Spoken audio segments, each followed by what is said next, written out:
Hello and welcome to today's 5 Minutes Global News. But let's go straight up to it. Now, Trump's global showdown sparked international tensions.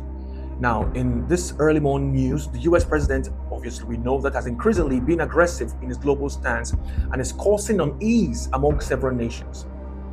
Now, his renewed trade and tariff threats, his sharp rhetoric on Russia and Ukraine war, and the pressure on countries like China and India are drawing global attention and resistance. Now it's not looking good for the United States. Just days ago, Trump issued a bold 12-day ultimatum to Moscow. Following an online exchange with the former Russian President Dmitry Medvedev, in a dramatic show of force, the US nuclear submarine was deployed or have been deployed close to Russian water. Now it's not looking good as well, trust me. In response, Russia has unveiled its unstoppable Orishnik missiles and has warned of possible submarine deployment near US allies. Now, Russia is saying that, look, we're going to be deploying our submarines, nuclear submarines, close to US allies' territories. I don't think anybody would like where this whole thing is headed to. Now, as the deadlines draw closer and closer, remember it's 12 days now, we're like almost, it's going to like, let's say 9 or 7 days now. I'm not sure. But as the deadline draws closer, tensions on the ground are escalating. Obviously, earlier today, Ukraine forces launched a strike on Russia's oil depot. Meanwhile, Ukrainian citizens took to the street to protest against the compulsory military conscript. Now, in states in Ukraine, people are coming out to say, we don't support the way the military are going. They're kidnapping young boys, fathers, brothers, without proper training, and they're just deploying them to the front line. So Ukrainians are saying enough is enough. Meanwhile, they are also calling out the current leadership as corrupt.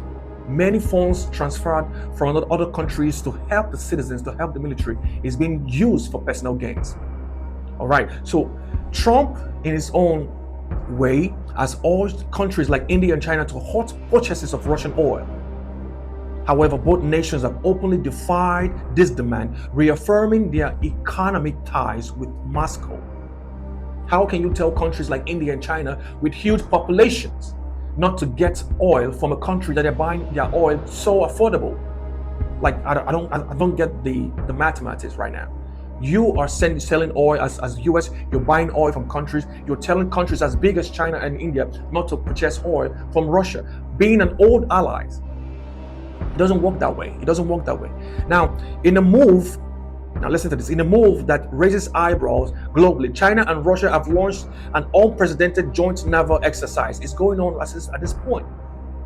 A show of military strength, widely seen as a direct message to the United States and its allies, obviously. So if you want to attack Russia, China is going to be saying, we are coming. And you know, if you don't know this, the world has been looking for a way to go into World War III. We've been looking for a way to just activate that war. So hopefully, if China, Russia, India, and all the countries were able to defeat, the top dogs, now there will be a power shift. But we need to be considering a whole lot. The weapons in the military arsenals of these top countries are just unheard of. Okay, imagine nuclear wars. The world having to receive nuclear weapons as common missiles, man, it's just something else. So let's go all the way back to Nigeria. A few days ago, the Senate raised a concern about NNPC, saying that over 210 trillion naira is missing. Now, this is a big one. We keep hearing this whole thing about, uncovering corruptions in Nigeria, and people don't do nothing about it. We listen to it, we fold our arms, and life goes on. Now, the Senate uncovers shocking discrepancies. Now, this is very important.